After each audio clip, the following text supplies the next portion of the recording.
कथित ढोंगी बाबा अशोक खरात प्रकरण में रविवार को राज्य महिला आयोग की पूर्व अध्यक्ष रूपाली चाकणकर से एसआईटी ने की गई पूछताछ मिली जानकारी और खरात से अब तक मिली जानकारी में काफी अंतर है, जिसके कारण रूपाली चाकणकर पर अब गिरफ्तारी की तलवार लटक रही है। अब इसी प्रकरण को लेकर ईडी ने अशोक खरात की कस्टडी के लिए अदालत में आवेदन दाखिल किया है। एसआईटी ने रविवार को रूपाली चाकणकर से करीब 4 घंटे की पूछताछ की थी। इसके बाद राजनीतिक और प्रशासनिक हलकों में चर्चाओं का दौर तेज हो गया।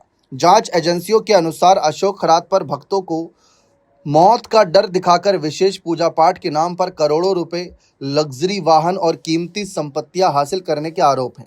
प्रारंभिक जांच में उसके बैंक खातों में संदिग्ध लेन देन सामने आए। ईडी को शक है कि इस रकम को वैध दिखाने के लिए शेल कंपनियों का इस्तेमाल किया गया। सूत्रों के मुताबिक एसआईटी ने रूपाली चाकणकर से अशोक खरात से संबंध, महिला आयोग के अध्यक्ष पद पर रहते हुए संपर्क, शिकायतों की जानकारी और विभिन्न कार्यक्रमों में मौजूदगी को लेकर सवाल किए। जांच एजेंसियां यह भी पता लगाने में जुटी है कि क्या किसी स्तर पर खरात को संरक्षण मिला था। पूछताछ के बाद एनसीपी नेता रूपाली चाकणकर ने मीडिया से कहा कि उन्होंने सभी सवालों के जवाब दिए हैं और जांच में पूरा सहयोग करेगी। हालांकि ईडी की एंट्री के बाद मामले की गंभीरता बढ़ गई है। माना जा रहा है कि आने वाले दिनों में आर्थिक लेन देन और राजनीतिक संपर्कों को लेकर बड़े खुलासे हो सकते हैं।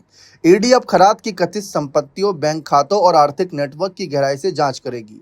जांच एजेंसियों की नजर उन लोगों पर भी है जिनके नाम खरात के संपर्कों में सामने आने की बात आई थी। ईडी ने मनी लॉन्ड्रिंग केस की भी पूछताछ के लिए कोर्ट में आरोपी अशोक खरात की हिरासत की अर्जी दाखिल की है।